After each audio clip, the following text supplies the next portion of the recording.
We're here.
Yowie wowie, we are getting over, and I am the Silver King, Adam Silverstein, here to remind you to follow the buzzards with the WWE Payback Ultimate Preview Edition of your favorite professional wrestling podcast. That's right, Getting Over is back once again, this time coming off an emotional and newsworthy week in the world of professional wrestling with plenty to discuss from WWE on today's show. Of course, as you can tell, we will be breaking down the tributes to Bray Wyatt and Terry Funk across SmackDown and Raw this week. We'll also discuss everything that happened on those shows, and we will wrap up, of course, with your WWE Payback Ultimate Preview, breaking down everything ahead of the first major show since SummerSlam, predictions, analysis on what we think will happen in WWE storytelling as the company moves into the fall, and of course,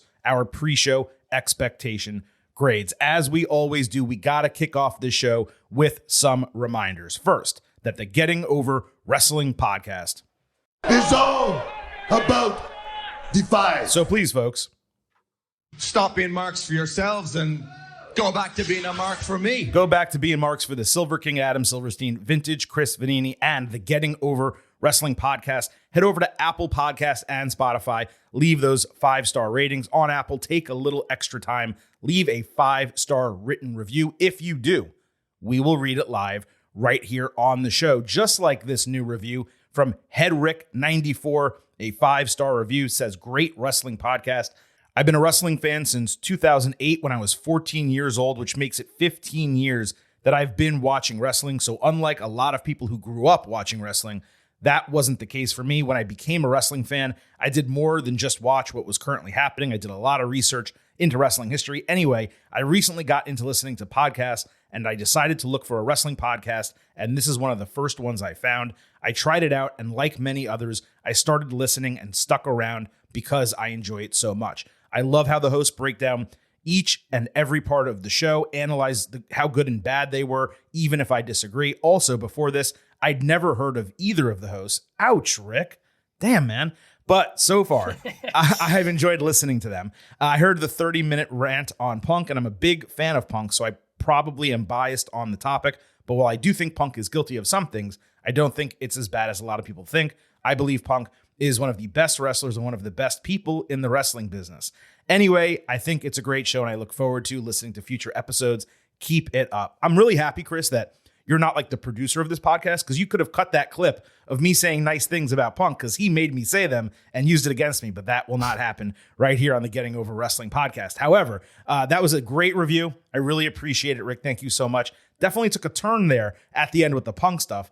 Everyone likes what they like. Punk absolutely deserves a ton of blame for what's happening backstage at AEW. Brawl Out was mostly his fault. But while what's happened since is not 100% his fault, others have made decisions that impact the situation. He's still to blame for some of it as well. Anyway, forget all of that. Thank you for giving us a shot. Thank you for listening to the show. You're one of a number of people recently who have reached out and told us, hey, we just started listening to your podcast. didn't necessarily know you guys before, found you on Spotify, found you on Apple Podcasts. Guess what, folks? That's because the 5-star ratings and reviews are working. So we're growing our audience. It's thanks to all of you. And Rick, I would be remiss if I did not acknowledge you. Acknowledge. Acknowledge. Big acknowledgement right there. Acknowledge. You got anything on that, Chris, before we move on? No, mostly that's somebody who hadn't heard of us found the podcast and listened. That's good. That's the kind of thing we're trying to get. So love it. Appreciate it. We love it. And obviously, welcome to Vintage Chris Vanini to be part of the show already. Also, folks, please do not forget to follow us on Twitter at Getting Overcast for episode drops, news, analysis, highlights, all of that good stuff. This week in particular, it's especially important to follow us, not only because we'll be dropping our instant analysis episodes for WWE Payback and AEW All Out on Saturday night and Sunday night, respectively, but so you can vote in our pre- and post-show polls for both special events. We post the pre-show poll around when the kickoffs begin for the respective premium live events and pay-per-views, and of course the post-show poll as soon as they go off the air. And when you listen to our instant analysis podcast, we discuss your pre-show expectation grades and your post-show grades as part of our analysis. So again, don't forget to follow us on Twitter at Getting Overcast. Also, please remember, I happen to love the number 5. and I hope you do as well, because for just $5 a month or $50 for the entire year, you can become an official Getting Overhead. Please visit buymeacoffee.com/gettingover and consider signing up. We just got our newest subscriber, Michael K, joined as an official year-long Getting Overhead. He said, love the show, love to show support for the fantastic analysis that you all provide. Keep up the great work. Thank you very much, Michael. We will do the best we can, and allow me to acknowledge you. Acknowledge. Acknowledge. Big acknowledgement right there. Acknowledge. All right, Chris, we have a ton to discuss on today's show. Obviously, the very special edition of SmackDown on Friday night. Some very special things that happened Monday night on Raw as well. Of course, your WWE Payback Ultimate Preview on the back half of today's show. There will be timestamps in the episode descriptions. So if for one reason or another you're listening to this episode much closer to Payback and you just want to hear the Ultimate Preview, be sure to check that timestamp and move on to the end of the show. But we hope you listen to the entire thing, starting off today with some WWE headlines. We got a few of them. First, Chris, John Cena is going to be live on SmackDown this Friday. He's also going to appear at a WWE Superstar Spectacle show in India. I believe it's on September 8th. And then he's going to be on 7 straight SmackDowns starting September 15th. He's also going to be meeting with Make-A-Wish kids every Friday night before the show, which is obviously awesome. It's one thing for the guy to be on SmackDown, but to, add that as a tangential reason to go to all these shows, super cool. You'll remember he did this a couple years ago, the showing up on SmackDown, but he randomly had dark matches instead of TV matches as he built a feud, I believe it was for SummerSlam. So I don't really expect him to be wrestling every week. It's going to be interesting to see what this is all about, why they are using Cena in this way. You would think if they were going to bring Cena in for 2 straight months, pretty much, and the goal of doing that was to keep ratings strong, they'd put him on Raw against the NFL. They go head-to-head with Monday Night Football. SmackDown has no competition on Friday nights. Yeah, there's some college football, but it doesn't really eat into SmackDown that much. So I'm a little bit surprised they're doing it that way. Then again, Fox is Fox, and maybe WWE. I've told you guys previously, they basically have a deal already done for Raw, a media rights deal. Maybe they want to keep these SmackDown ratings incredibly strong, best they possibly can. This past Friday had the highest rating in 3 years. So perhaps that's the reason they're bringing Cena in, to keep the ratings strong and try to sell it for a big number. I don't know. I assume the reason Cena's coming into SmackDown is because Roman Reigns isn't there. Just straight up. Maybe, yeah. You need somebody. You need somebody to replace that. He's not on Payback. We've got some more B-level pay-per-views coming up until Survivor Series. So that's my thought on that. But the biggest thing I want out of this Cena run, so to speak, is just get him in the ring with new talent, backstage segments, in the ring promos. Like the Grayson Waller, John Cena bit at Money in the Bank is by far the best thing they've done with Grayson Waller since he called up. Just get Cena around. Like the theory thing didn't work. Sure, they tried. just get Cena around new talent just so he can give him some rub and stuff like that. Just I think if you've got him, use him. So we'll see. That definitely makes a lot of sense. It's a good point right there.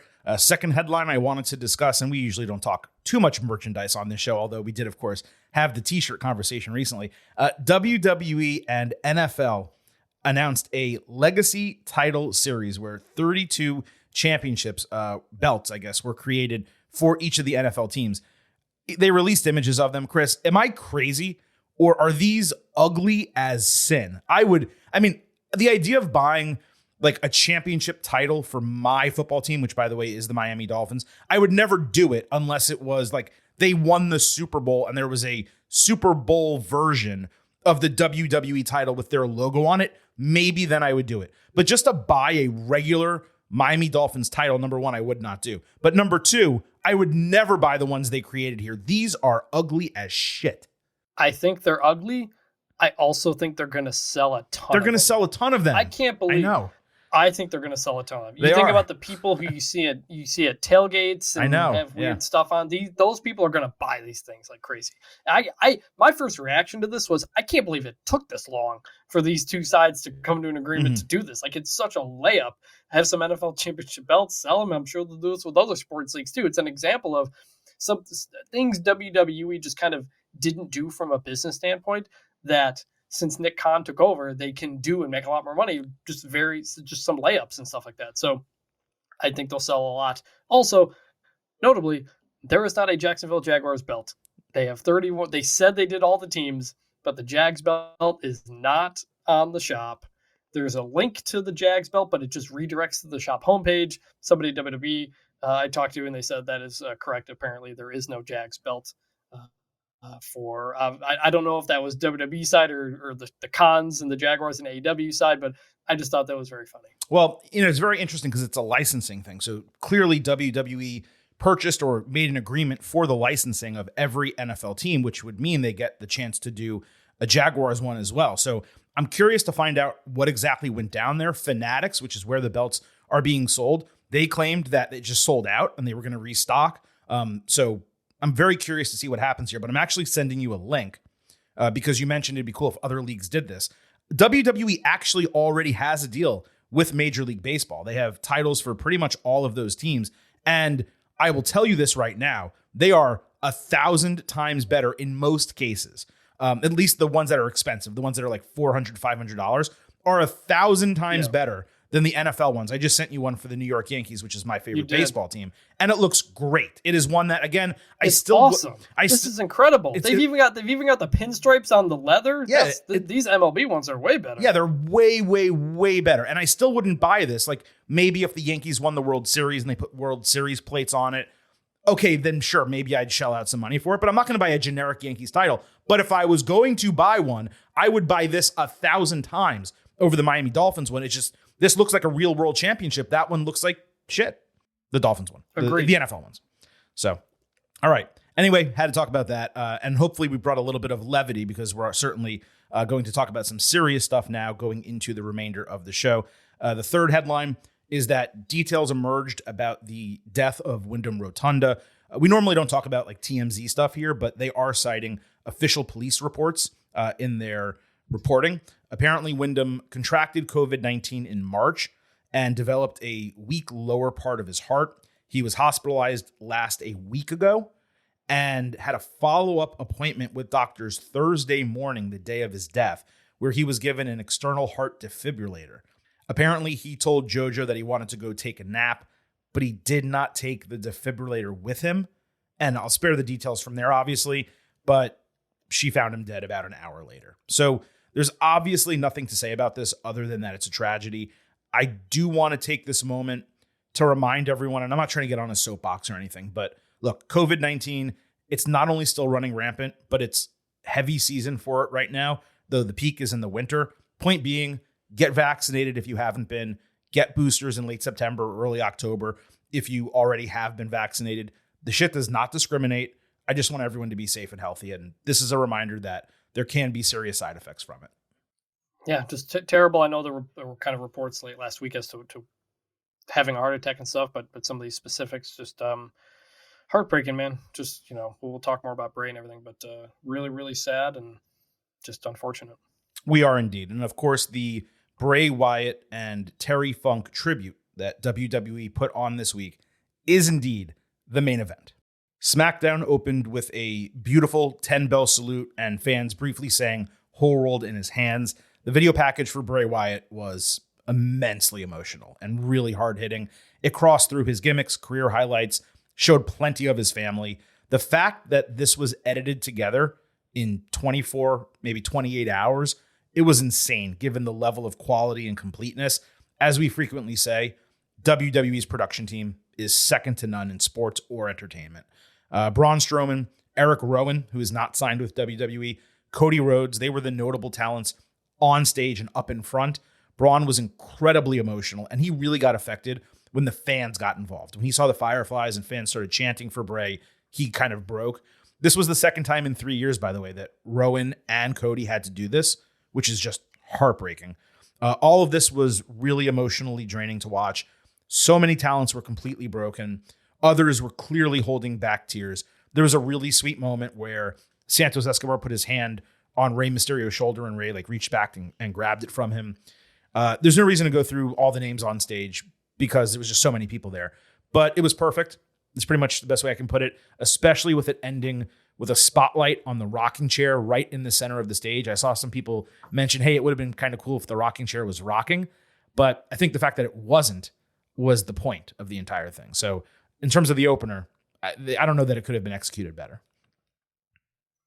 Yeah, man, I cried during the video. Absolutely. I thought they really did a good job with that. And then the visuals and everything. And I kept thinking about Eric Rowan and having to do, two of his main three stablemates for such a long time. And man, WWE video team, best in the business, did a really good job with that. WWE did a really good job with that whole introduction and getting a lot of the little things.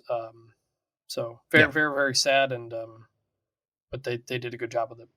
So after the commercial break, we got an entire Terry Funk memorial with tweets and photos, more than they normally do for legends, but less than obviously Bray, given he was an active talent.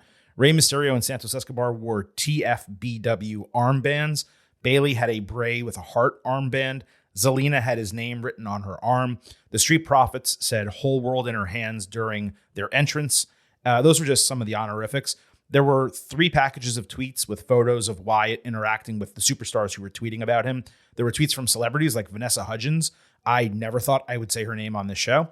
There were also multiple video clips with QR codes where you could go and watch those clips in their entirety on YouTube. I was a little surprised we actually didn't get more extended clips on the show just from his famous matches and promos rather than being directed to YouTube. But I guess in a 2-hour show, it probably would have taken up too much time to do that. And being able to say, hey, go watch this and then go to commercial, that probably did make a lot of sense to do it that way.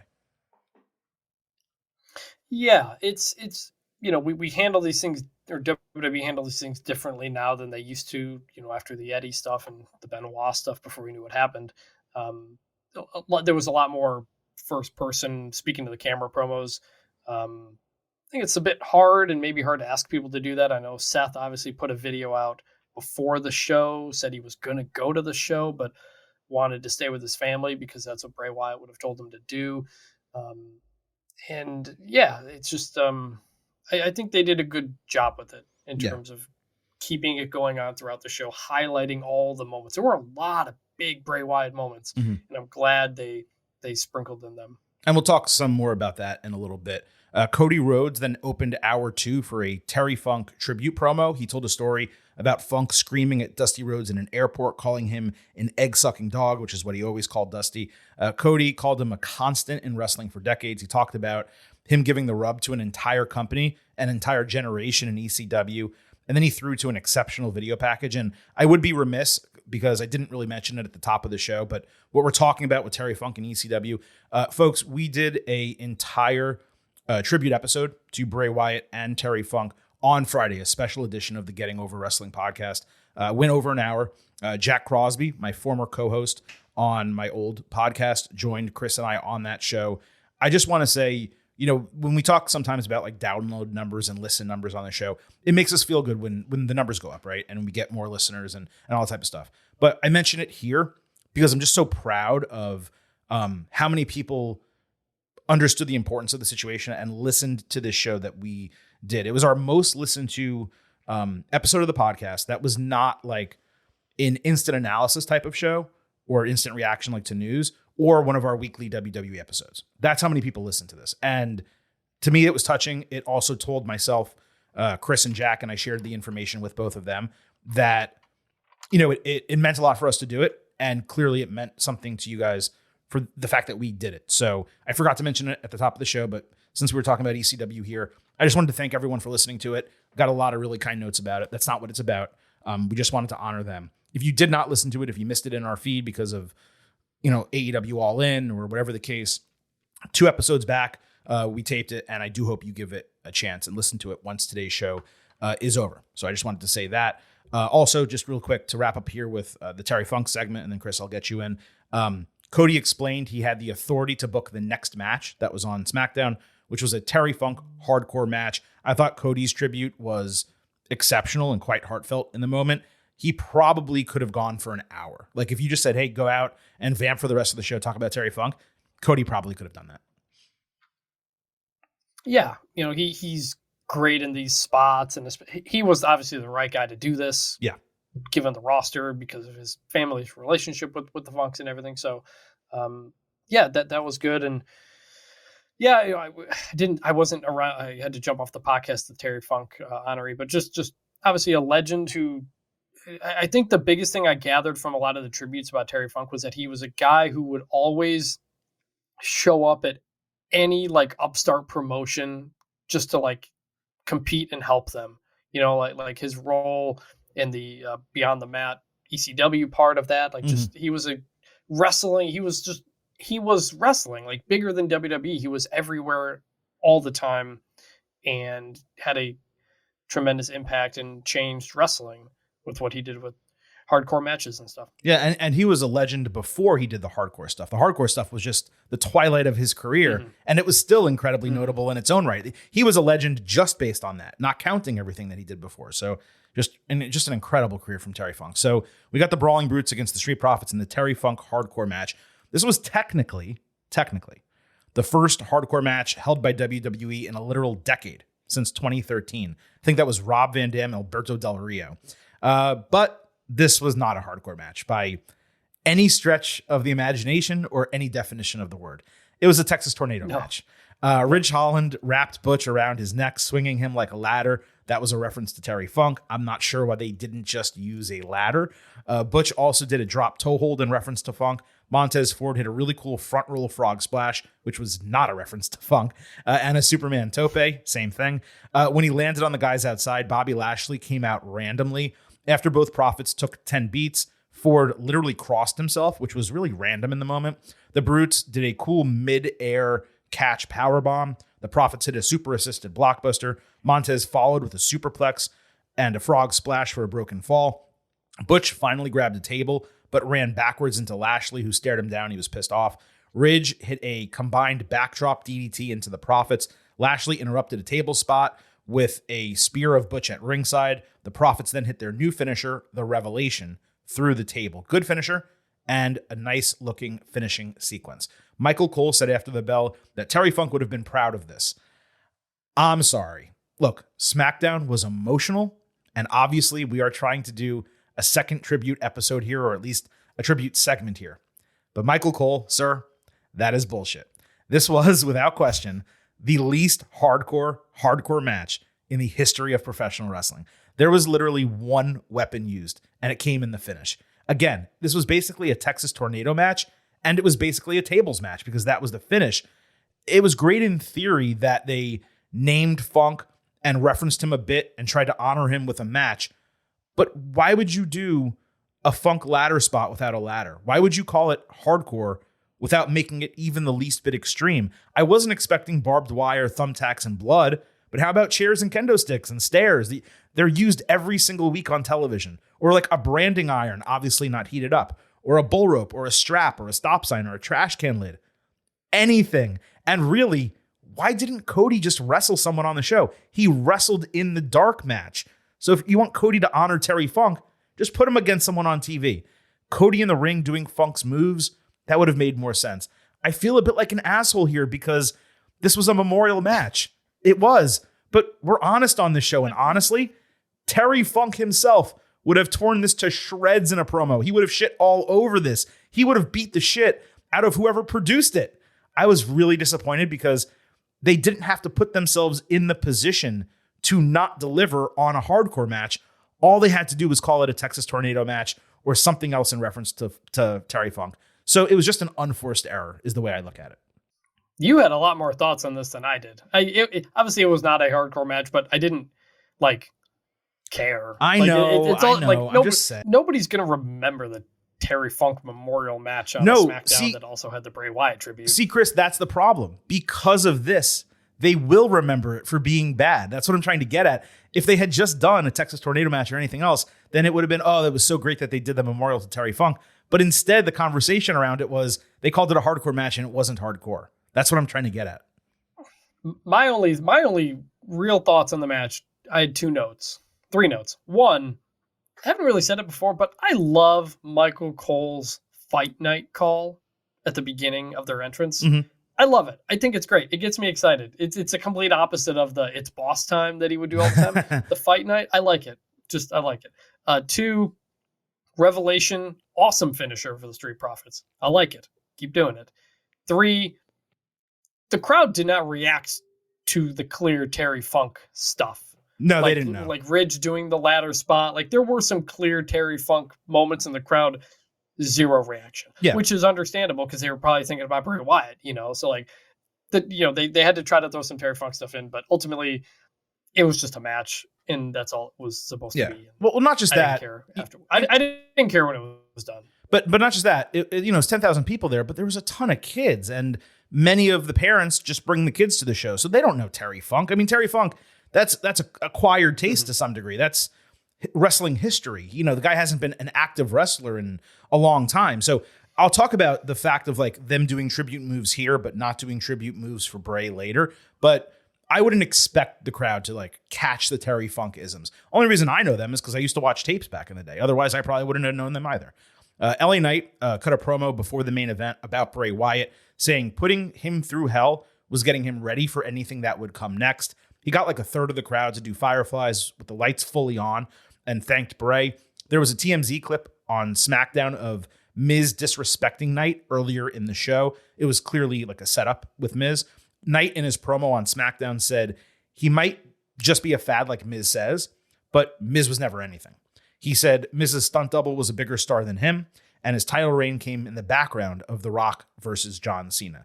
Knight issued a challenge anytime, anywhere. Then he looked into the camera and told Miz, run.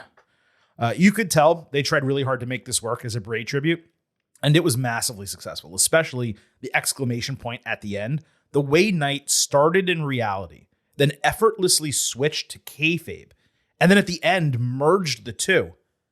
It's a chef's kiss. I mean, it may have been the best blurred kayfabe promo since the one Bray cut when he returned. When you remember, he was finally Wyndham Rotunda by himself in the ring. It is a really tough situation, but it was probably Knight's best extended talking segment on the main roster to date. I didn't think it would work when he started talking, but he knocked it out of the park, and he deserves a lot of credit for being able to accomplish that. Yeah, I thought a couple things. One, LA Knight being in that spot, getting the main event, and getting to cut another Bray tribute promo was just another signature of where they think he is in the company. His promo about Bray, everything he said was great. Only thing I was surprised was he didn't say I was Bray Wyatt's last match and I'll always, be grateful for that or something like that. They mentioned what they went through. He just didn't say, I looked it up too, no house shows or anything. That was the last match Bray Wyatt had was the Mountain Dew pitch black match with LA Knight. And I thought LA Knight, as far as the Miz stuff, I thought LA Knight did a really good Miz impression. Really, really good. His Miz impression was good. We'll get to the other one in a minute, but really good Miz impression. And it reminded me that he did a good Bray Wyatt impression back during their feud as well. So that was good stuff all around. And I really loved that finish. The run part, really cool. I got goosebumps. Yeah, that was awesome. So Following that was LA Knight against Finn Balor. Obviously, Balor's a Raw talent, but they main evented with the idea being that they were two of Bray's signature opponents late in his career. But not only that, they were the first opponents for each of his last two gimmicks. So Knight avoided coup de grace and eventually hit BFT for the win. Nothing really notable happened in the match from a tribute perspective, though Knight did point to this guy after he won. This was actually the best match of Knight's main roster run so far. And going over Balor squeaky clean like that, even if it was like a house show style match and it was a tribute show and it didn't actually matter for Balor, but it was still a really notable development for Knight as his push continues. And they clearly put a lot of trust in Knight throughout this entire double main event segment. That was pretty impressive. Yeah, just straight up beat Finn Balor clean. That was that probably the biggest singles win of LA Knight's main roster career, WWE career. Oh, definitely main roster. Definitely main roster. He did have the $1 million championship though in NXT, but yeah, but that's a stamp win that he just hasn't had in a while. So that was great to see. Another one of those where it's like this felt like a tribute match, house show type of thing. He wins, but it's like there's no storyline to it. It's right. No one's going to think anything less of Finn because of it. So just a good way to wrap up, obviously, a very difficult show. For sure. Now, after the main event, the lights shut out with the Fiend's intro sounds. Fireflies filled the arena. Fans chanted, "Thank you, Bray." Unfortunately, it was completely out of sync. But the lantern then showed up in the middle of the ring, surrounded by smoke. And then SmackDown faded off the air, but the lantern did not turn off. This was a really nice touch to bookend the show, and it was the appropriate way to end it. I do wish they left a little bit more cushion at the end, so the tribute could have lasted longer and the chant could have gone on longer, but it was still really great. And not turning off the lantern so Wyatt's light can continue to shine, it was just a really nice touch at the end of the show. Now, obviously, outside of the hardcore match, we're not here to critique a memorial show or tributes. They did a lot of tremendous things on SmackDown. I was surprised fans didn't get more time to sing for him, and there were not more specific references like people doing his moves in matches, wrestlers getting to speak directly into the camera, stuff like that. And I was thinking about it, Chris. Perhaps one reason is that many of the folks with whom Bray worked were not there or were unable to compete or be there. So like Strowman and Randy Orton, they're both seriously injured. And with Orton being gone so long, it probably didn't make sense for him to go on TV. Luke Harper, Brody Lee, obviously is not with us anymore. Who knows where Roman Reigns even is right now, but he's obviously the guy. John Cena is obviously extremely busy and wasn't booked. Both of them coming in on a short turnaround would have probably been very tough. Matt Hardy and Jon Moxley are in AEW. Alexa Bliss was unable to get a flight. Seth Rollins chose not to go. You mentioned that earlier, based on a conversation he had with Wyatt previously about spending as much time as possible with your family and your children. But both Bliss and Rollins explained their situations in social media videos that I thought they could have cut parts of them and played them on the show. It would have been really emotional and touching. And other videos could have been taped on location as well. I wouldn't really be surprised if WWE releases some type of longer tribute of like talent talking about Bray Wyatt on YouTube or Peacock in the coming weeks. Probably, between taping some of them at SmackDown, Raw, maybe Payback, and whoever else, they could probably compile something really cool. So I'm not saying that I know that's coming, but I wouldn't be surprised if it is. Maybe the fact that they did something like that for Brody Lee is why I think that, by the way. So maybe the fact that, so much of the talent that worked with him was not available naturally meant that anything they would have put together from a match standpoint wouldn't have mattered that much. And like I said, there were 10,000 people in that arena, including a ton of kids. WWE had to entertain them as well. The opening video package and those final 60 seconds with the lantern, those were extremely well done. WWE did a great job honoring not just one, but two wrestlers while simultaneously giving the fans actual wrestling, even if the matches, were not as strong as they could have been from a tribute standpoint. I guess I just expected that I'd be emotional for 2 hours. And instead on Friday, I was really emotional for the opening and for the closing, the bookend moments, which again, were simply excellent. Yeah. And in terms of the fans being able to say more, the Louisville crowd, I think, couldn't quite get the "Thank you, Bray" chant. They struggled right at the end. Yeah. It was off. Seth Rollins did also wrestle at a house show over the weekend. And there was a clip going around of him saying like he hasn't spoken to his therapist yet. And he's kind of just stream of conscious here talking about Bray Wyatt and what he means. WWE then released that clip on Twitter, but without the line about a therapist, right, as obviously. well. So I think some of it is obviously everybody's going through stuff right now and trying to let people grieve in their own ways. And I agree, like you, they'll probably put something bigger together. What Rollins said as part of that house show promo, which I think was at the end of the show. So the lights were out. The entire building was filled with fireflies. And he said, every time I see those, even during his own entrances before Bray's death, he immediately thought of Bray Wyatt. And he said, for the rest of my career, every time I see them, I will think of him. So it would be kind of cool if Rollins has an entrance with the lights out. If people start doing that, maybe that could be a tribute. But the tributes continued on Raw Monday night. And in some ways, they were even more touching in certain aspects. Kevin Owens and Seth Rollins had Wyndham armbands. Becky Lynch, New Day, and Viking Raiders had Bray armbands. Tommaso Ciampa had a TFBY armband, and Drew McIntyre wore a plain black one. Best I could tell. I didn't see any words on it. The same video package aired for Funk, and the same one aired for Wyatt as well. When Bray's was over, the lights were out in the arena with fireflies everywhere and fans chanting, "Thank you, Bray." Then his original Wyatt family music played, and the rocking chair was again on stage. It really just is a beautiful video package and a beautiful moment coming out of the video package. There were also Wyatt shirts in the background of a Judgment Day segment. Rollins said "Yowie Wowie" to open his promo. He honestly should probably adapt that now, as long as he's the frickin' character. You know, it kind of fits to some degree.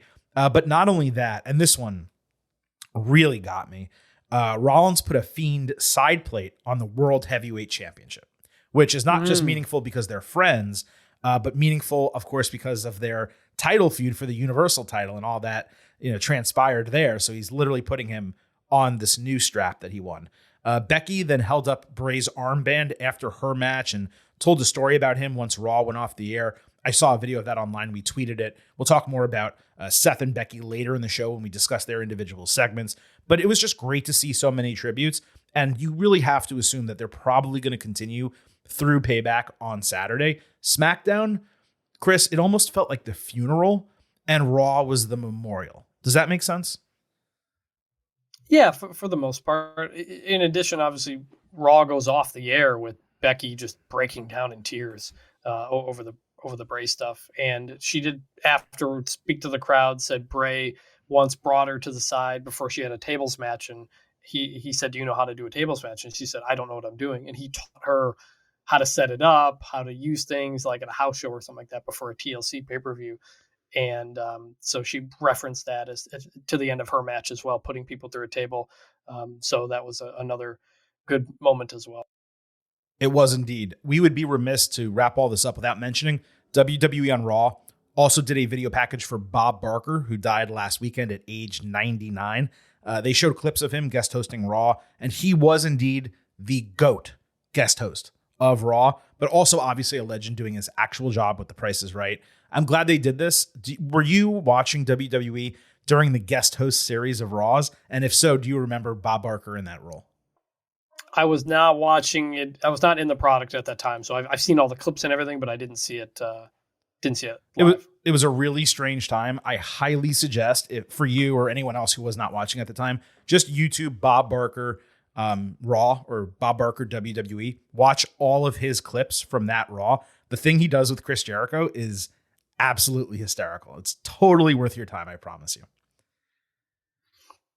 So we'll wrap up here, of course, with that. But a reminder, if you have not already, please go listen to our Friday episode, our tribute to Bray Wyatt and Terry Funk. And of course, we will get on with the rest of this WWE episode of the Getting Over Wrestling podcast.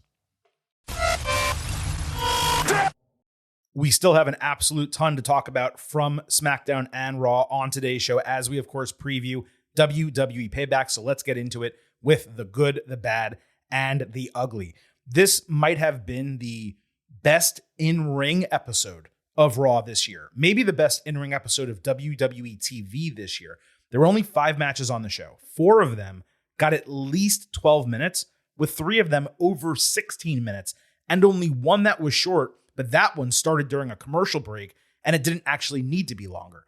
And the best part about it is the matches were good. I'm not saying any of them individually was the best TV match WWE put on this year. And there's probably even been episodes where there were 2 better matches than anything we got Monday night. But what I'm saying is, for a 3-hour show and 5 total matches, they all banged to different degrees and none of them were letdowns. And I thought that was immensely impressive. What's even perhaps better and more impressive than that is every segment that was not a match was direct go-home storytelling for Payback or a direct build for Raw next week. And you know what? In retrospect, thinking about it, this might have been the best go-home episode of Triple H's tenure. That's something we were criticizing just a couple of weeks ago. Looking back on Raw, even though most of the segments we're going to talk about are not in this segment, the good, the bad, and the ugly, I don't think there was a single bad on the entire show, which is very difficult for 3 hours of wrestling. The Memphis crowd was hot on Monday night. The matches were strong. The outside the ring stuff was strong. I thought the show just absolutely flew by, Chris. Yeah, no, I agree. And you're right. It probably was the best go home, maybe because there was less to go home with. But we'd said it for a while, but Becky versus Zoe Stark is a great go home match to Trish Becky. You know, like that was set. And so that was a really good way to go off the air, a hot way to go off the air to build to the next match. And you're right. The other point about long wrestling matches, I noticed that as well when I was watching it. And it was enjoyable and it made things feel more important when they get the time. What's interesting also is this was probably the first week of WWE TV without Roman Reigns or Cody Rhodes on one of the 2 major shows. Definitely without Roman Reigns, the Bloodline, or Cody Rhodes on one of the shows, since Cody was out with injury last summer. And Raw was so good that Cody wasn't even missed at all. Beyond that, they started instead of ended the show with Judgment Day, which had gotten tired and repetitive the last few weeks. They were on the show minimally, but still enough. And we didn't get a tag team main event, but rather the best match of the night saved for the main event. Shaking it up this way and giving us these long, meaningful matches, it made all the difference as far as I was concerned. And I really did think, Chris, it was proof positive of what I say all the time on this podcast. When you throw in those 4-minute, 6-minute matches, even if it's a clean finish and someone wins, no one really gets over from that. But when you put on 12, 15, 16, 18-minute matches, both competitors get to shine. And even if you still want to do a disqualification, which they did in one case, it didn't matter because the match was so entertaining that you accomplished your goal anyway. So, I mean, I really hope WWE takes a lesson from Raw on Monday night. I'm sure, SmackDown on Friday and future episodes will still get some of the short matches. But if you want to do one short match in a show, that's fine. But getting 3 or 4, 5, 6-minute matches, it's not entertaining wrestling television. This show was the perfect mix of wrestling, sports entertainment. Obviously, there was the tribute stuff as well. And maybe if the tribute stuff didn't happen, they would have had more time and thrown in a couple short matches. I don't know. I just thought the pacing of the episode was great. The entertainment was great. Like I said, 3 hours of Raw Monday night flew by for me. Yeah, no, I agree. I mean, you kind of said it all there, and good show. Good show. And the biggest point, as you said, not ending with a Judgment Day tag team match. Very refreshing. Exactly. All right, let's get into the good, the bad, and the ugly. This is everything that happened across SmackDown and Raw that does not have to do with WWE Payback. We will discuss all of that in our WWE Payback Ultimate Preview, the last segment of today's show. We have the WWE Women's Championship on the line. Io Sky against Zelina Vega. Damage control and gorilla position, led with Bayley explaining Zelina's 2 wins over Io were flukes before putting her over heavily. Vega hit a great Meteora off the ropes into a hooking cover. Io came back with a springboard missile dropkick, but ate a second spike DDT. She blocked a Code Red and hit a powerbomb. Zelina then hit Code Red, but Io bounced out of the ring and threw her into the steel steps. Io followed with a Meteora into the corner and over the moonsault to retain the title clean in 6+ minutes. Look, for a title match, yes, I would have liked twice as much time. But they got a lot of work in despite the short runtime. Zelina looked capable in defeat. Plus, it's possible they cut a few minutes off of this because of all the tributes it was on that SmackDown. Io got her win back over Zelina. Squeaky clean fashion. That was most important. This was good. Yep, good. For everything you said, I don't really have anything else to say other than just it was what it needed to be, and it was pretty good. So Cool. Gunther on Raw stood on the announce table, somewhat putting Chad Gable over for beating him by countout in a championship match, saying because of that, he won nothing. But he did piss him off, getting all of his attention and his focus. Gunther said Gable would get a rematch next week on Raw as the last man he needed to go through to make history.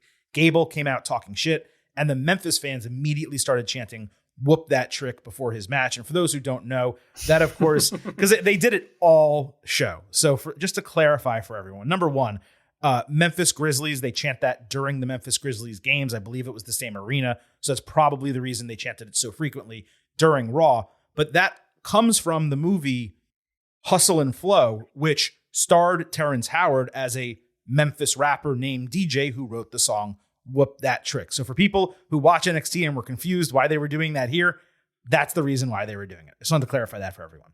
So we had Gable against Ludwig Kaiser, a 2-segment match with tons of great work both ways, as one would expect. Gable hit a moonsault on both guys, with Giovanni Vinci taking a knee to the back of the head. Gable rolled Kaiser into Chaos Theory. Vinci jumped in the ring to force the disqualification.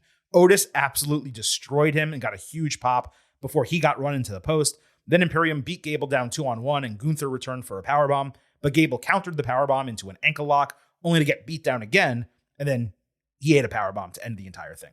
The crowd loved this, with great reactions going both ways. I don't really see the harm in letting Gable get the 1-2-3, with Vinci attacking him immediately after the bell, as opposed to doing a disqualification. Why not let him get another big win, another check mark on his list before ultimately losing to Gunther next week? I guess the idea is to protect Kaiser for all the reasons we've mentioned in prior weeks. They're trying to keep him strong, but a loss here would have been forgotten. It hardly matters, though. Gable again got one over on Gunther afterward. Strong build to next week.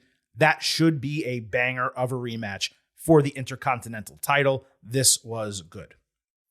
Gable's promo coming out was the first that he had really cut in a while as a face that wasn't really about making jokes. It was just like straight up good guy fighting the bad guy promo and talking about, hey, I beat you, I'm going to beat you again. Classic stuff. And he totally nailed it. So I thought that was a great way to start. Match got a lot of time. Very good match. I agree Kaiser could have taken the loss here. Like, he takes a lot of losses, but I think it kind of doesn't matter, because whether he wins or loses, you don't remember, because he's just the lackey. You know, he's a good lackey, but he's still just the lackey to Gunther. And you figure of all the times for him to take a loss, this would be the time to take a loss. You know, give a big moment for Gable going into the match next week. Have him get the pin, then Vinci breaks him up. You do the same thing. Just like, it's a little thing. But overall, very good stuff. Got excited for it. Surprised this is on Raw and not Payback. This has to be the main event for next week's Raw, right? It really should be. I mean, this should be the main event. It should get 20 to 25 minutes. It should get 3 segments next week. It should. Yes, completely. If the whole thing is this is going to be the record Intercontinental reign match, you give it time, you give it a spotlight, you give us the entire history. They didn't do that. I said last week, bring Honky Tonk Man back and do something with him. They're not waddling out 70-whatever-year-old Honky Tonk Man. I mean, maybe they do. They were in Memphis. I don't know where Does he live there? But like, that would have been the place to do it.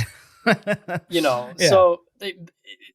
So next week, for this match, give me multiple vignettes throughout the show of the history of the Intercontinental Championship. It's the longest reigns, its biggest winners, its biggest moments. So then you main event this on the show and make the Intercontinental Championship feel like a huge deal. I liked everything they did with Gunther and Gable, and I like everything between them, but they didn't do a ton to make this feel like the milestone it's supposed to be, other than just saying it's going to be a milestone. Right. I agree with you. And I happen to think personally that is why they're doing it on Raw instead of the premium live event, WWE Payback. Another reason is that show is loaded with Raw matches right now. Very few and thin from the SmackDown side. And you know Triple H does not like loading up these cards. He likes leaving things for TV. So they put the US title on Payback. They're doing the Intercontinental title on Raw. You know, is it the most ideal situation? No. But if you're going to do what you're suggesting and promote the history of the title for 3 hours and do it in the main event, or promote it for 2 hours and do it at the 10 p.m. hour right at the top of that part of the show, or do it for an hour and do it right at the top of the 9 p.m. hour. Any one of those spots. No. Well, those are higher rated spots. More people will see the match at I 9 or 10 p.m. than they will at I don't 10:30. care. Okay. I don't care how many people watch it. This has to be the main event. If you're going to do it, so you have to treat it like the main event. You have to give us a little bit of thought that Gable might beat him, and if it's at the 9 o'clock or 10 o'clock start, that ain't happening. Well, the other thing though is sometimes they like to end shows on babyface moments, and if Gunther's going to win, they may not want that to be how Raw goes off the air. But I agree with you. If I was booking it, I'd put it in the main event. I'm just saying it needs to be in one of those tentpole spots, and I do believe it needs at least 2, but it really should get 3 segments. This should be a 20-minute match plus, and it should be built over the course of the entire show, like you're saying, to share the history and the importance of the Intercontinental Championship so that when Gunther wins, not just the title gets put over, but Gunther gets put over. Now, here's the math, in case anyone is wondering. If Gunther gets past Raw on Monday, he will be at 451 days with the title. That means he would tie the Honky Tonk Man Friday at midnight, and he would set the record Saturday at midnight. In other words, it would actually make sense. I don't think they will do it, but it would theoretically make sense for him to show up on SmackDown, defend the title one last time on the day in which he has tied it, win, and then officially break it going into the next day. I doubt they do that. They'll probably just celebrate it as official the following Monday on Raw. Still, it's crazy it's gone this long, and Gunther, he's as over as he's ever been, and it's just great to see what they're doing with him. Agree. Moving on, we have Rey Mysterio against Grayson Waller. This was a non-title match, which is why I'm talking about it here. This was the opening match of SmackDown. Rey notably didn't have his title. Also, I've never seen a worse color combination in terms of like gear in the history of professional wrestling. Waller was wearing pink leopard shorts, and Mysterio was wearing maroon, gold, and green. It was disgusting. Anyway, Rey did the no-look clothesline and a senton as a tribute to Wyatt. Austin Theory entered late in the match after Rey got Grayson in the ropes for 619. Mysterio avoided a roll-up, and Santos Escobar attacked Theory, only to get his knee taken out again. Waller then socked Escobar for no reason whatsoever. Mysterio avoided the rolling cutter, hitting 619 and the springboard splash for the win. It was really tough to get invested in this coming out of all the tributes to kick off SmackDown. Don't have much to say about it. It was the expected booking, the right outcome, and it was good. Yeah, it was fine. It was good. I like this better than just another Grayson Waller effect show, but still, man, he has been on the main roster for a while, and I know he was hurt, but he has not had a feud yet. Like, this guy's really talented. Right. The Money in the Bank thing with John Cena was incredible. Do something with this guy. He's got a Grayson Waller effect with Cody Rhodes at Payback, so we'll see, but that's a cross-promotion, that's a cross-brand interview, so I don't know, man. I really like Grayson Waller, but he ain't doing anything. Yeah, we'll talk more about that in our Ultimate Preview. I'm not a fan of what they're doing with Waller. I mean, he's talented. He's getting responses. Some of the things they're doing with him individually in a vacuum work, but in totality, it just really doesn't make sense to me. Matt Riddle was backstage at Raw with Drew McIntyre showing off gear concepts for their team. Drew balked at all of them. Riddle suggested they watch the tag team match that was upcoming from ringside. McIntyre was down for that because he wanted to see the Viking Raiders get beat down. So they sat ringside. New Day Viking Raiders. Kofi Kingston hit a froggy crossbody on Ivar before getting dominated by the heels. Eric did an awesome full Nelson knee to the back of Xavier Woods' neck. Fans started chanting, "Whoop that trick," for the second of 18 times. That happened on the show. Ivar dropped Kofi on the steps, Snake Eyes style, then drove him purposefully into Riddle and McIntyre at ringside. So Drew just chucked 2 desk chairs. First, one into the ring, then the other accidentally into Woods' face when he meant to hit Eric. Ivar cannonballed him off the apron and threw Kingston inside, where he ate Ragnarok for the heel victory. McIntyre checked on Woods after the bell, but angrily threw the chair back into the ring, seemingly mad at himself for making the mistake. Kingston later came out of the training room saying they know McIntyre didn't do it on purpose, no harm, no foul. That got Drew motivated to kick some ass next week, saying he didn't even want to tag in, which meant that he pitched Adam Pearce to make it a Tornado Rules match, which ultimately was announced. This was an extremely strong, 18-minute match. All 4 guys looked awesome, top to bottom, from the first backstage segment to the match and everything that happened after to the last backstage segment. This worked extremely well as a pretty strong mid-card tag team feud. Think about that phrase, mid-card tag team feud. When the hell have we been able to say that type of stuff on WWE TV consistently? This was not just good. I thought this was very good. Yeah, it was good. Not only mid-card tag team feud, but again, 18 minutes for it. So Right. like it was fun from start to finish. Taking notes about the match was fun. And that shot of Drew throwing the chair at Xavier was wild. Yeah. Like he nailed that perfectly. I know since this is an Ultimate Preview episode, that's probably not the GIF you use for the tweet, but that was a very cool shot there. That's difficult to do. And yeah, it all worked. I don't really know where it's going yet, but like it's fun. And that's all it needs to be right now. So that was good. Sometimes I struggled with deciding which GIF to use when I tweet out the shows, but this one was, as soon as I saw it on Raw, I knew which one I was using. It's not the desk chair. It's a different one. And when you guys see it, you'll be like, oh yeah, obviously, of course, that's the one he had to use. So you'll see when we get to that. Tommaso Ciampa fought Bronson Reed. Ciampa got briefly attacked during his entrance, but completely got up on Reed before the bell rang. Ciampa hit a great air raid crash that popped the crowd. He took a header into the steel steps, but came back with a draping Willow's bell. Then he hit Reed with a crucifix bomb for the 1-2-3. The problem was he lost his grip on the pinning combination. His arm, Reed's arm, slipped out from between his legs. So like he was folded over, but without any pressure on his chest. So Ciampa just threw a leg over his chest and they got the 1-2-3. It was not the most ideal finish because it was pretty much botched, but it was a damn good match for the short time that it went.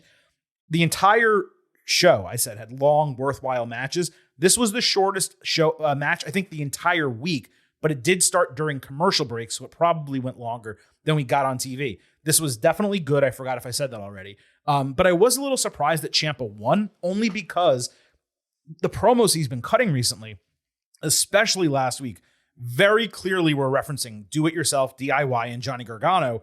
So you would think that Reed would beat him and beat him down and Gargano would make the save or something similar like that would happen. But he won. So why does he need help if he just beat Bronson Reed of all people? So I'm a little confused about what they're doing. Maybe they just changed plans and delayed it. But regardless, individually, entertaining. Yeah, it was entertaining. I just didn't really care. And then they botched the finish. So like it was fine. Like I enjoyed it for what it was, but as soon as it was over and we moved on, I didn't think about it again. So like that's just kind of, you know.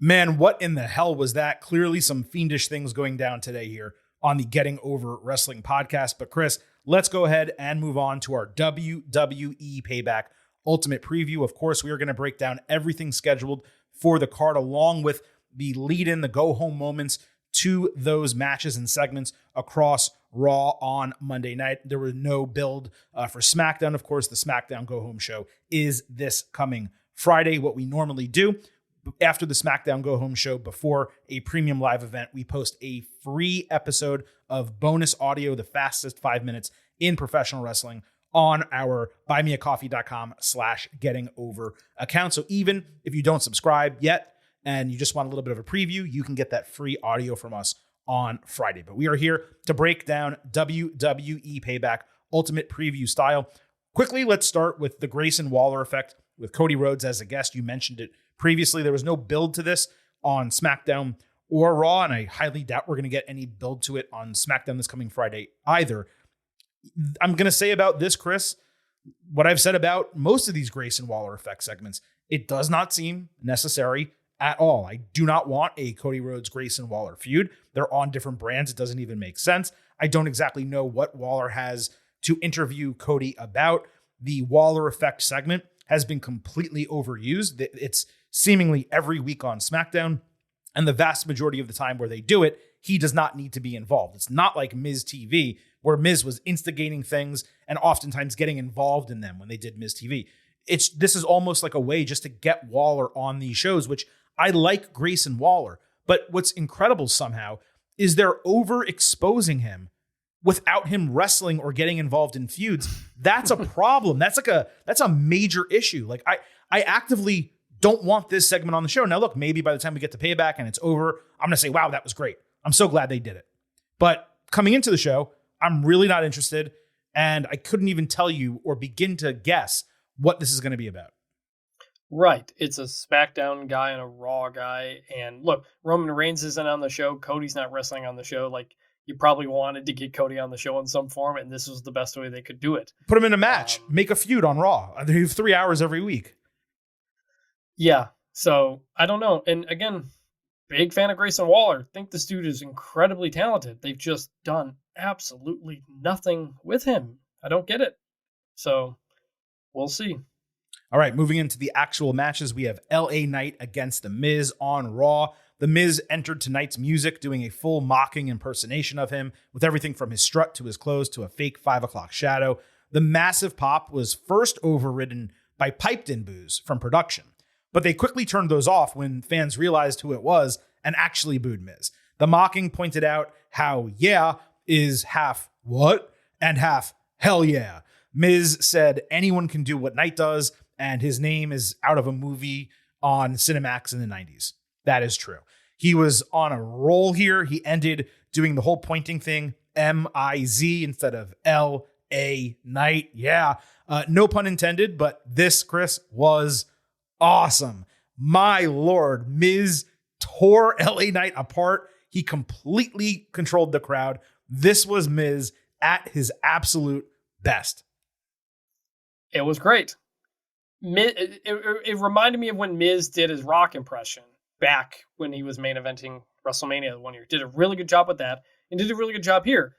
The only thing is his LA Knight impression, I think it felt more like somebody doing a Stone Cold impression, which I know is kind of the point with LA Knight, but I do think LA Knight did a better Miz than Miz did LA Knight, just in terms of the voices. Yes, agreed. For sure.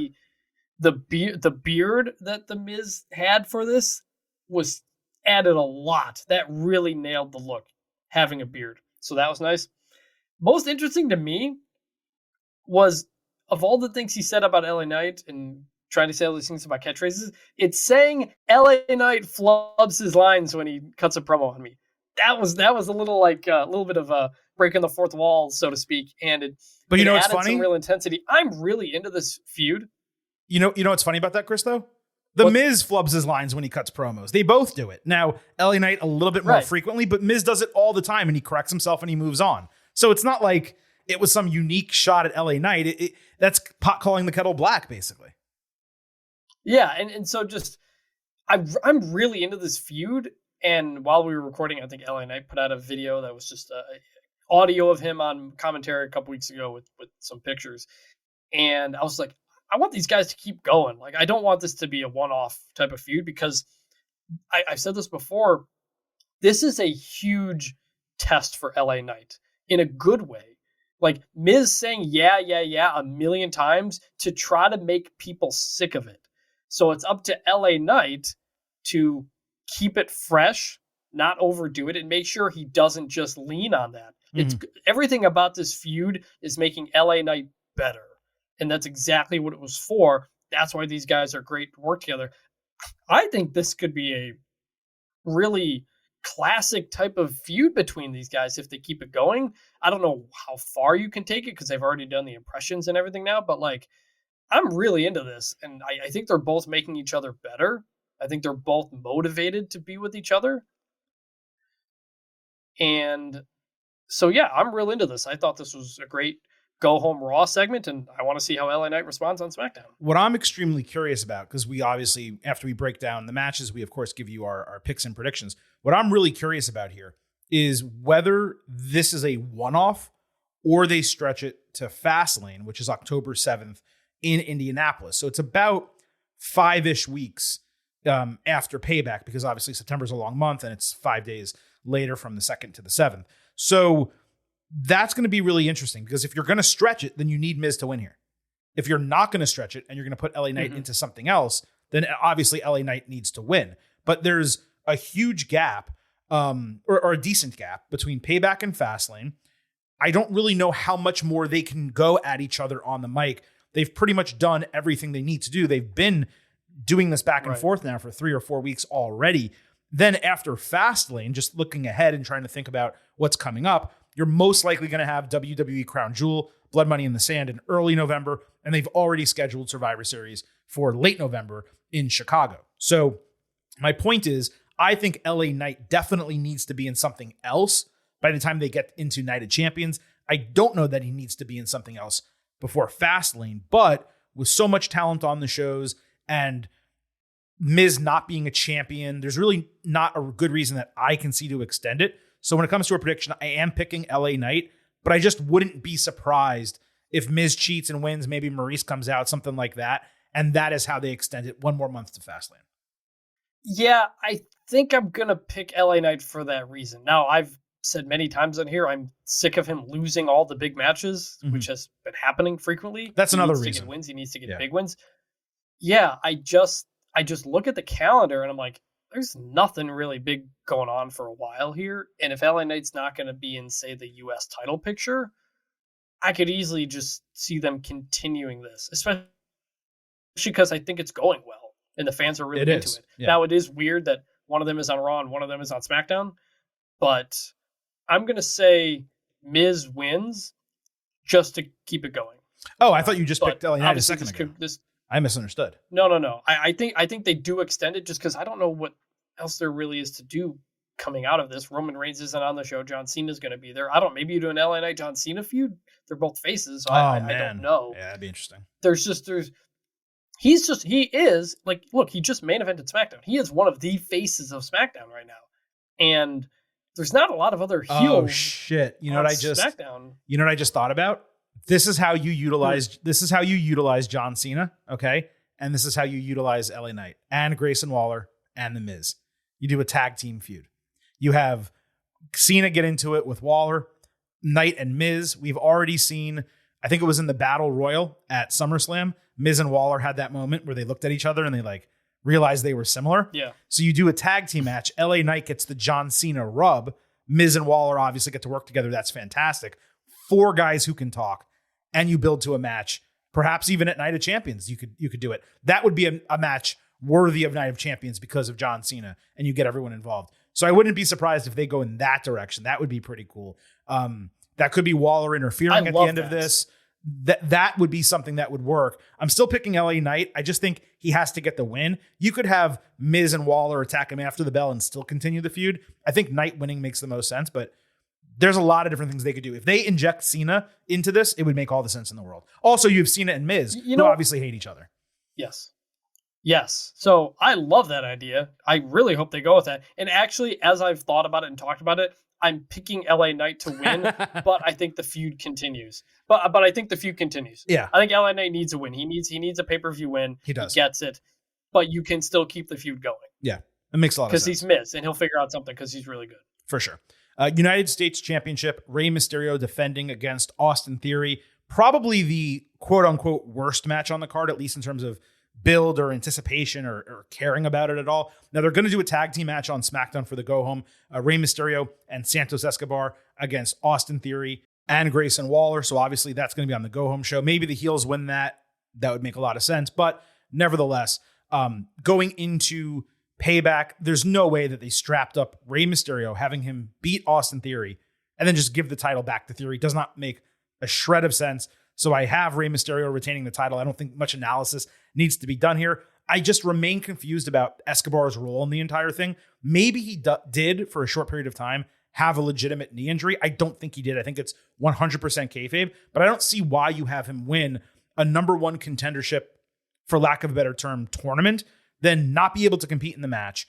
Then you have Rey win the title and Escobar doesn't turn heel, because obviously he should be pissed and jealous that Mysterio got the title and is having this run because he took his spot because he got injured. So they're missing that final element. You know, it's okay if you want to keep him babyface, but maybe Rey, out of the goodness of his heart, as a friend, as a stablemate, says, hey man, you didn't get your title shot. I'm going to give it to you. And then Santos beats him. But there's been none of that. There's been no development. So I'm a little bit frustrated at the way the story's been told. But in terms of the match, Mysterio has to retain over Theory. Yes, I think so too. This whole thing has been bizarre, as you said. If you were going to have Escobar beat theory, in the big moment to win the title, you would have done that instead of what we assume is a kayfabe injury. So my pick is Rey Mysterio as well. Let's move to the tag team championship. Kevin Owens and Sami Zayn defending against Finn Balor and Damian Priest of Judgment Day. We'll discuss how we got to this, though the match was announced itself before what transpired on Raw. Nevertheless, there was still plenty. We had Sami Zayn against Priest. This opened Raw. Commentary pointed out that no one would be ringside from either KO to anyone from Judgment Day. Priest dominated early with a flatliner into the announce table. Zayn went on his normal run with a Tope con Hero and Blue Thunderbomb. JD McDonough ran in to grab Sammy's foot and stop a haluva kick. That allowed Priest to catch him for South of Heaven and the win. JD raised Damian's arm after the bell, only to get shoved down hard.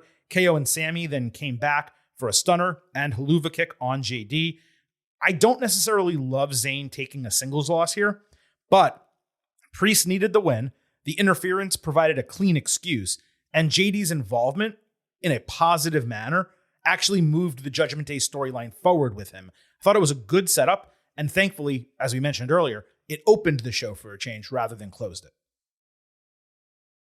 Yeah, I like this. It was a nice little step forward in the story for the Judgment Day where JD McDonough is trying to help them, and he does, and they win. And Priest gets a win that he needed. Sami Zayn can lose. It's fine. It doesn't mean anything. Everything about this worked. It was interesting that they just opened straight into a match, too. Like, we didn't start off with a promo or anything to get into this like we had for a long time. So a different kind of start for Raw as well.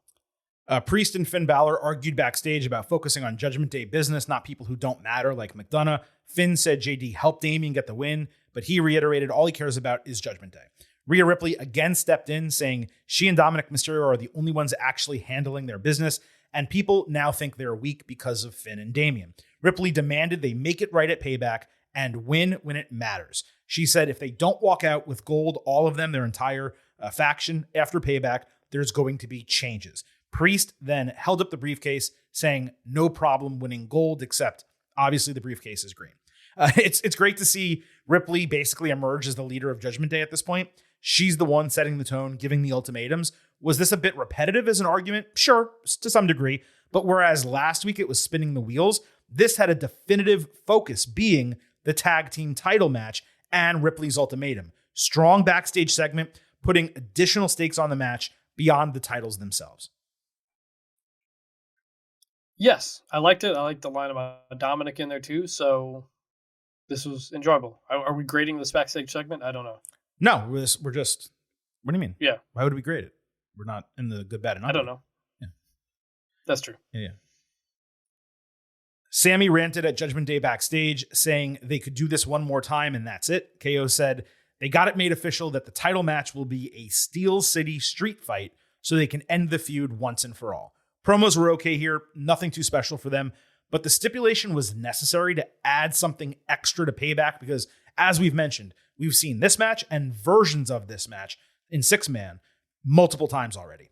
It also creates some intriguing booking possibilities for the match. It could protect the faces if WWE ultimately wants to do a title change, or it could excuse a Judgment Day loss if they don't win the match. Basically what I'm saying, it's better to have the stipulation, Chris, than to do the opposite. Sammy says at the beginning of this promo, I'm so tired of this week after week with Judgment Day. Me too, man. Me too. And it is weird to add this stipulation that is going to only hurt you, considering the numbers people advantage you're fighting have a bunch of partners. Yeah, but whatever. It's fine. Most interesting thing about this to me was it was a locker room promo cut directly into the camera, which we do not get very often in WWE. Mm-hmm. Usually it's just a backstage conversation, or it's like the camera's not there, or it's an interview. This was straight up like looking into the camera in the locker room, cutting the promo. It was different. I think we get that in AEW a lot, but not here. So it just felt different too. Interesting note here as we make our picks and predictions for this match.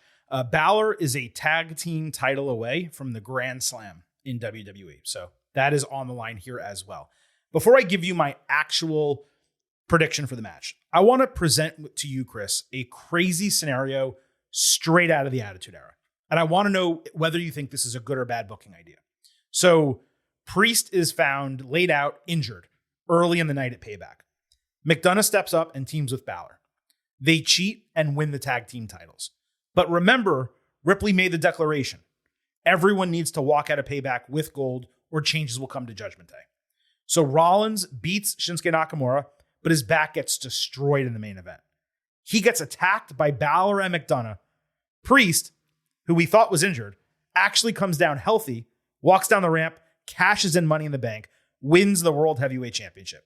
Balor, Priest, McDonough, Ripley, and Dominic all walk out of Payback with gold. Are you angry or are you happy if that goes down? I am happy. I love all of that. I actually like the JD Finn teaming up and winning the tag title part more than the Priest cashing in part. I don't know if Payback's the place to do it, but I like it. It fits everything. I'm actually really interested to see if that's what happens for the tag match, but I like the idea for sure.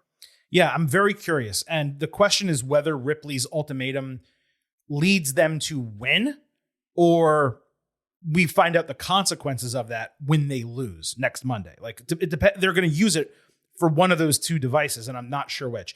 I was really going into this ready to pick a tag team title change.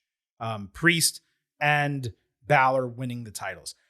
I don't exactly know if it makes that much sense to do it, given Priest has the Money in the Bank briefcase. Technically, he still has months upon months to use it, so there's no rush.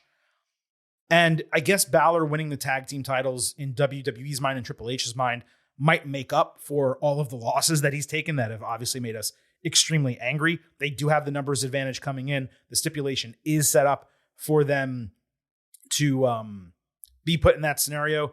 I was kind of ready to pick KO and Sami Zayn. I was giving you all the reasons why I thought that was the case, but instead, forget that. I'm going to pick KO and Sami Zayn. I'm actually changing my mind. I'm going to pick Judgment Day. I think Judgment Day, in some combination, maybe it is McDonough and Balor. Maybe my booking is just crazy enlightened. I doubt that's the case. But I do think Judgment Day walk out with the tag team championships. And at that point, they finally get split and SmackDown gets its own title. I like everything you said. I think that's what I hope happens. But I'm picking KO and Sami. This is a very B-level pay-per-view. I think you hold that for a bigger spot, maybe even on a Raw or something like that. Don't know how, but I am picking Sami and KO. There's 4 title matches on this show. I'm not saying that because it's a premium live event, one of them has to change hands, because we've seen so many WWE premium live events over the last couple of years, especially last year, where nothing changed hands. But there's 4 title matches on the show.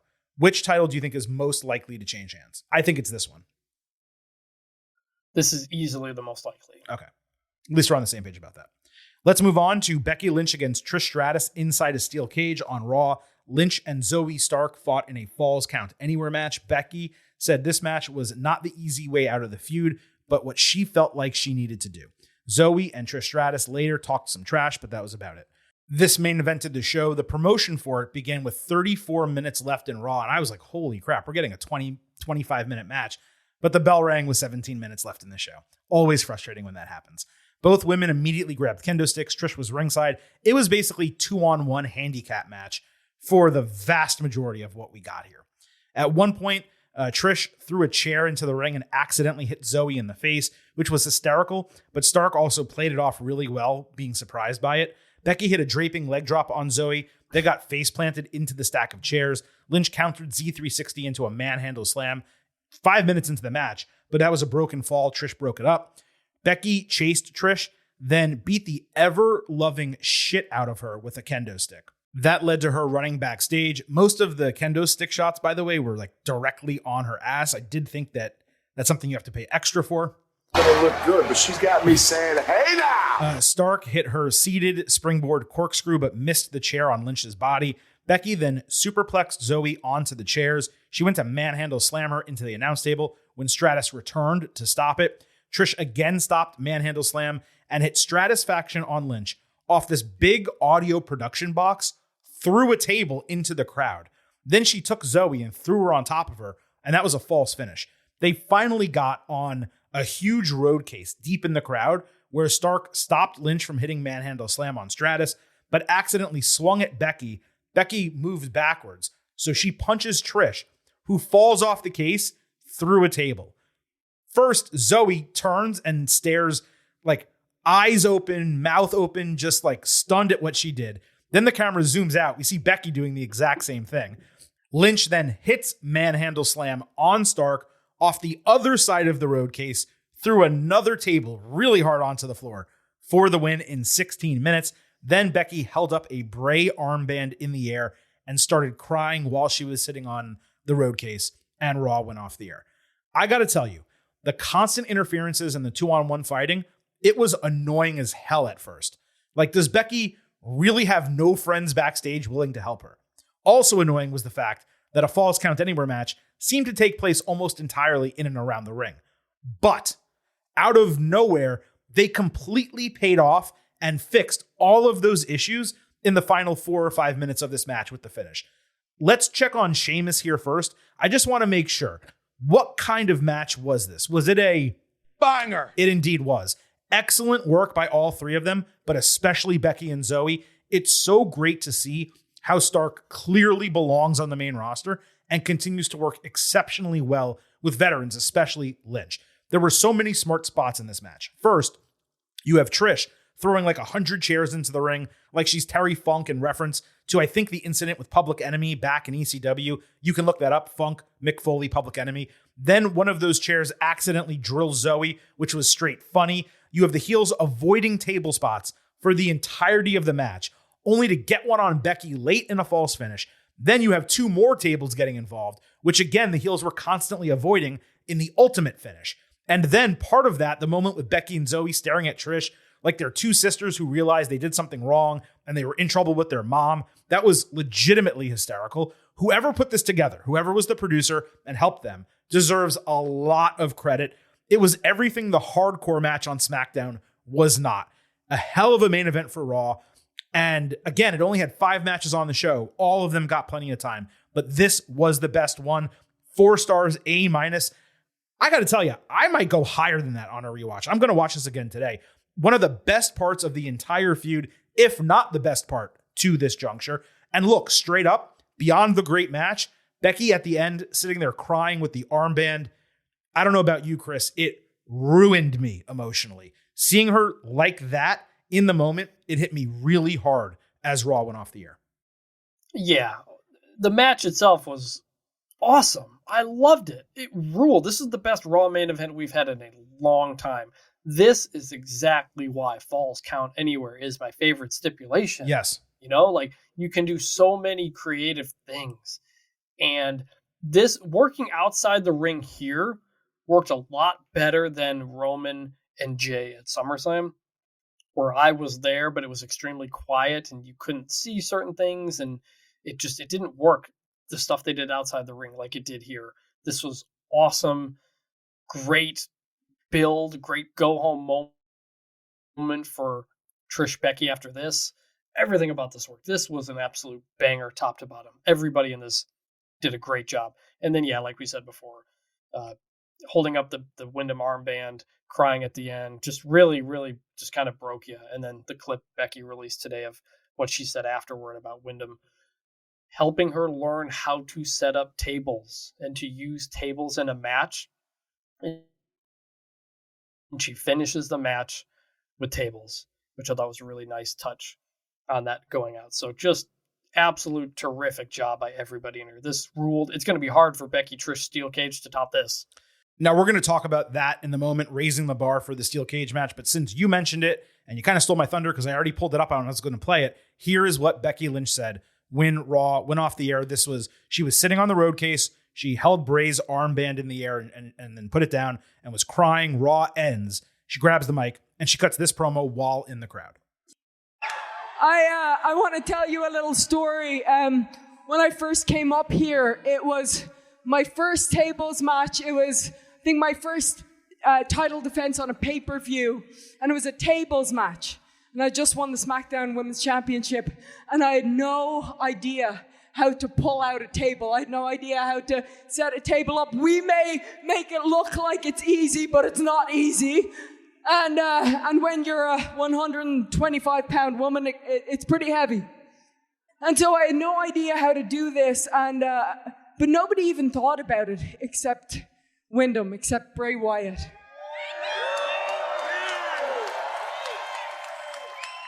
And he came up to me and he said, "Do you have any idea how to set up a table?" I said, "No, man, I've got no clue. I don't know how to do a tables match. I don't know what I'm doing." And he said, "Come with me." And he took me under his arm and he brought me out to the ring and he showed me everything I needed to do. And this was on a live event. And then at the pay-per-view at TLC, even though he had a match, he was busy. He spent the whole afternoon helping me and showing me. And that is the kind of person that Wyndham was. And that night I went crashing through the table, but tonight I sent two dopes crashing through the table, and so this one is for Wyndham. Thank you guys so much. Thank you. You've been awesome. We love you, Wyndham. Get home safe. Hug the ones that you love. I love you guys. Thank you. I mean, that's so freaking great, right? And yeah, I mean, she was sitting on the barricade, not in the crowd. I was wrong, but nevertheless, to be able to talk like that, speak like that at the end of Raw, going through a match like that, and clearly being emotional the entire show. Both she and Seth Rollins were clearly emotional and closer to Wyndham Rotunda and Bray Wyatt than I think I ever knew, at least. So really, really touching. To go back to the point, Chris, that you mentioned, this significantly raised the bar for the steel cage match now, because they're going to have to do something that exceeds this. And I don't know that they can, but certainly I hope that they do, and I hope that they try. The first Becky-Trish match was good, and now Stratus gets to fulfill her dream by doing a cage match she never got to do. It may not live up to what we got Monday night, but I do have heightened expectations for Saturday night. And ultimately, if this is the end of Trish's run, she's done a lot of good, and she's certainly elevated Zoe Stark, which was enormous and massive that she was able to accomplish that. But coming out of this match, Becky Lynch needs to win, and I'm pretty sure she will win. The pick is Becky. You close this feud with Becky being back on top where she should be. That's kind of the point of all this. Zoe's in a better spot. Trish has been around a lot longer than people thought, doing a great job. And I think ultimately everybody comes out of it better. The pick is Becky. Women's World Championship, Rhea Ripley against Raquel Rodriguez on Raw. Raquel admitted in a promo highlight package that Rhea is the strongest and most dominant woman in WWE, except for her. She said she would prevent Ripley from running through the women's division too late, especially after she laid out Liv Morgan. Ripley later answered her in the ring, cutting a promo saying Rodriguez may be big, strong, and tough, but she's not Rhea Bloody Ripley. Rodriguez came down and killed her with a fallaway slam. Dominic Mysterio then distracted so Rhea could hit a headbutt, but Rodriguez countered, riptide, and clotheslined the shit out of Ripley to end this segment. This was probably the coolest and most serious that Rodriguez has looked yet on the main roster. There's no reason they could not have presented her this way long ago. But look, better late than never. She's not a great promo, but the package got across her intentions for the match. And then we saw her in the ring looking badass without all the smiling bullshit that we've been forced to see from her. I really hope when she comes out in her entrance for this match that Raquel is not smiling and just doing the back thing. I want her to be serious. They need to make a turn in her character for the better. This wasn't an especially notable build, but it definitely better than I was expected the last couple of weeks. Ultimately, I don't think we need to pause here. Rhea Ripley is going to retain the Women's World Championship. I would be utterly shocked. We talked about the most likely title change being the Tag Team Championship. The least likely title change is Raquel Rodriguez beating Rhea Ripley. So I have Ripley retaining and leaving Payback as the Women's World Champion. Ripley retains. Easily the most interesting, maybe the only interesting thing that they've done in this build-up. The idea that Rhea couldn't get Raquel up to slam her and then got clotheslined. Great spot. Loved it. I'm sure they'll try it again, and maybe that'll be the finish of the match, I assume. But that's about it. So Rhea's the pick, obviously. I think it's the most interesting Ripley-Rodriguez head-to-head thing they've done. But they had those incredible beatdown segments with Ripley and Morgan where she absolutely destroyed her. And then the one where Candice LeRae and Indy got involved with Raquel and beat the shit out of Ripley. They've done some good stuff in the build-up to this. It just hasn't been Ripley Rodriguez build. Direct, Right. I would say. So yeah, that was good. All right, let's move to what I presume is going to be the main event, the World Heavyweight Championship. Seth Rollins defending against Shinsuke Nakamura. So Rollins opened hour 3 of Raw in this insanely great money green velour suit with his hair totally frazzled and unkempt. He opened his promo saying yowie wowie, which honestly kind of got me. He called out Nakamura but got no response. So he had the audience sing his song a second time. Nakamura then appeared on the Titantron doing karate, saying in Japanese, he does not want to beat Rollins the champion, but dismantle Rollins the man. He said he wanted Becky and his daughter to know he's the reason Seth won't be able to walk, either in life or walking his daughter down the aisle at her wedding. Shinsuke promised to destroy his back and put him out of his misery, saying he has no honor, no code, and no future. Rollins was angry that all Nakamura brought was a video package. He said he wanted to know what happened to the Shinsuke who headlined the Tokyo Dome and lit NXT on fire. Seth said his broken back didn't stand in the way of him winning the title, and it won't stop him from defending the title at Payback. So as he was finishing, Nakamura ended up attacking Rollins from behind with a knee to the back of the neck and kicking him in the face, sarcastically bowing to him as the segment ended. What do I always say? The key to go-home shows are enhancing the excitement for matches, making the viewer believe anything can happen in that upcoming match, even what they least expect. Well, guess what? This accomplished exactly that. Coming out of this segment on Raw, and definitely the last 2 weeks, you had to believe Nakamura at least has a chance of taking down Rollins. For the second straight week, I repeat, this is how Shinsuke should have been utilized on the main roster since his debut, at least when he was a heel. He came across as such a detestable, loathsome piece of shit, hell-bent on causing pain and destruction. And best of all, it was completely believable. Like, this freaking rocked. Can you imagine if this was the Nakamura we got in the AJ Styles feud and Nakamura actually won the title there? Massive heel. He would have been over like Rover as a heel. Lord. And Rollins was great as well. He was really passionate answering him in that promo. He made that serious turn. Then he got attacked and Nakamura stood tall. You could not have asked for a better go-home build for Rollins Nakamura than what we got in this segment, but really what we got the last 2 weeks. Great stuff all around. The Seth promo, when he comes out and he's doing the singing my song stuff, I don't care. I know. I'm really tired of this version of Seth. And then he turns it to the serious Seth. And I'm like, again, this is what I like. This is what I want. Mm-hmm. This is how you respond to Shinsuke and what he said about you last week. Love it. And then great finish with the attack and everything like that. Only other thing I would say is that I think Shinsuke needs to go back to the theme song with the lyrics because people want to sing it, right? Which is the reason they did the lyrics version anyway. And that way it's the easiest way that you can tell if he's a face or a heel. If he's got the lyrics, you know he's a heel. If he doesn't and the people are singing, you know he's a face. It's the same thing what Triple H does or used to do the game when he was a face and he would do King of Kings when he was a bad guy. You know, like just a nice little kind of signifier right there. So I'm really excited for this. The last 2 weeks, they've put a lot of energy into it. And I almost wish we got just a couple more weeks of stuff like this between these guys. Yeah, you're right. I do wish that this was it was 2 weeks longer of a build so that way Nakamura could have been established a little bit more as a legitimate challenger in the ring. I mean, we know he's a great wrestler, but you know, his build to being in the main event. Have him win a match. Have him win a match. Have Nakamura win a match and attack somebody's back and just like really hurt their back and say, this is what I'm doing to you, Seth. Yeah. Like easy right there. Boom. Exactly. Like a couple of those types of things. Then you go into this and you're like, holy shit. Like they might have Nakamura beat Rollins. And going into it, like I said a minute ago, I believe more than I ever did before that that's a possibility. I just don't see why you would have Rollins lose to Balor, which was a ready-made story. The 7 years and everything they could have done. And yes, I know they had plans with Judgment Day to do what they're doing now, but that was a ready-made situation. I don't know why you don't pull the trigger on Balor if you're just going to have him lose to Nakamura here. Once he beat Balor, to me, that meant he's holding the title for a notably longer time, at least until Survivor Series or Night of Champions, perhaps even the Royal Rumble.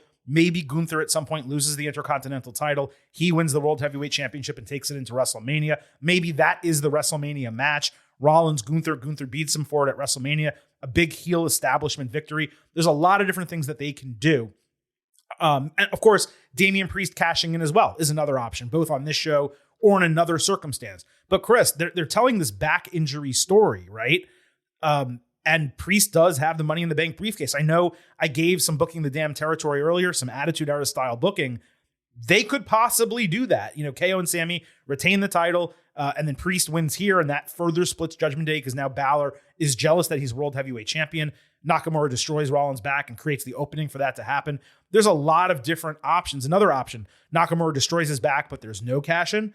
But now Rollins is selling the back, and he sells it for a month or two, and then Priest cashes in at Night of Champions or something. I keep calling it Night of Champions. Blood Money in the Sand is what I meant. The last show there, I think, was Night of Champions. So I'm conflating the two, but Crown Jewel is most likely going to be the show in November. My point being, I don't think the title change happens here. And if it does, I think it's a cash, and I don't think it's Nakamura winning. I would love it if Nakamura won the title. I'd pop huge. It would be a true shocking moment, but I don't think you have Rollins lose the title at Payback in Pittsburgh when you could have had him lose the title at SummerSlam on the second or third biggest stage of the year for WWE. So I do have Rollins retaining the title. Agree on all points. I think I actually picked Priest to cash in and win at SummerSlam. I think that was my pick. I think it was. But Rollins wins. I don't think we get a cash in. Maybe we get an attempted cash in. I don't know. But I don't see Priest's moment coming here at Payback 1 month after SummerSlam. So the pick is Rollins. All right. Well, that is our ultimate preview of WWE Payback, Chris, which leads us to our final part of the show, where we provide you with our pre-show expectation grades for WWE Payback. As always, when we do grades on this show, I allow you to go first. So what is your expectation going into WWE's first premium live event since SummerSlam?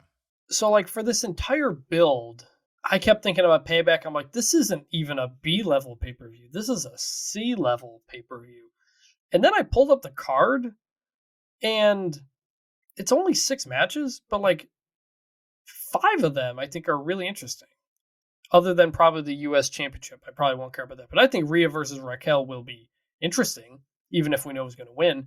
But you've got a Seth title match. You've got Becky Trish should be good. Really excited for LA Knight Miz. And the tag match should be fun. So, nothing on this is, really all that bad. It is still a B-level pay-per-view, not an A-level pay-per-view in terms of just the card. I'm going to say B+, just because WWE typically over-delivers, especially after a not-so-great finish to SummerSlam. I think B+, but I also think B+ is the ceiling. I can't imagine coming out of this thinking that was an A-level type of show. I don't think there's enough to make that a possibility. Interesting. I agree and disagree with you. So going back historically, and when I say historically, I just mean the last couple of years, there have been so many B-level shows that we've gone into saying, man, this card's not strong, the build's not strong, and then they just blow us out of the water. Really high quality matches, a couple surprise bookings, and we leave and we're like, wow, that was an A- show. And that happened so many freaking times, not just during the pandemic, but coming out of the pandemic as well. And that is pretty much where I sit here. I agree with you that as of coming out of Raw last week, after we taped this show, it didn't feel like a B-level pay-per-view. It felt like a C-level show. It did. There wasn't a strong build. It was a majority of Raw matches. Challengers kind of felt in some ways just thrown out there. And it just didn't really feel that important. But I got to tell you, and this is credit to Triple H, it's credit to WWE, and it's credit to what we were talking about earlier in the show. WWE has really struggled under Triple H with their go-home shows. Raw on Monday made every match that it promoted for Payback feel more important than it did going into Raw. And because of that, what to me had been a C-level premium live event, now going in, I think is a firm B-level show. To your point, there's 6 matches plus the Cody segment. The Cody segment, I don't even care about. I don't know how that could improve the show. So we won't even talk about that. But LA Knight versus The Miz has a chance to be great. I mean, the wrestling's not going to be incredible, but from a storytelling standpoint, them going back and forth, very exciting. Mysterio, in theory, the wrestling may be fine. I'm not overly excited for the match. That's really the only downer for me on the entire card. Kevin Owens and Sami Zayn, Finn Balor, and Damian Priest, we know that can bang. And if they get creative with the storytelling and the finish, maybe there's a title change. That could go over the top. Becky Lynch and Trish Stratus, the culmination of the feud, the match we've been waiting for inside a steel cage. Trish is probably going to give it her all. You have to imagine it's her last match on this run that she's doing. The Women's World Championship. Chris, I don't know if you've seen it, but Rhea Ripley and Raquel Rodriguez have had numerous matches in NXT that were straight up bangers. They work as well together as any two women on this roster. That is going to over deliver. It's going to exceed people's expectations. And then what I expect to be the main event, Seth Rollins and Shinsuke Nakamura. There have been plenty of cases where Rollins matches, whether it's against Balor or another high quality wrestler, that they've just kind of fallen below expectations recently. And maybe this one will as well. It's certainly possible. But Rollins Nakamura going in, I'm highly anticipating it. So I agree with you that the pre-show expectation grade should be a B+. It should not be an A going in because it is still a B-level show. But I give it a B+ going in because WWE seems to always exceed our expectations. However, the ceiling for this is not a B+, it's an A-. This could totally deliver, especially with some really good booking and storytelling. So I both agree with you in the expectation grade, but I disagree that it can't exceed that because there's enough on the card and there's enough talent on the card where if the right matches are really good or if enough matches are really good, then all of a sudden we're talking about this like an A- show.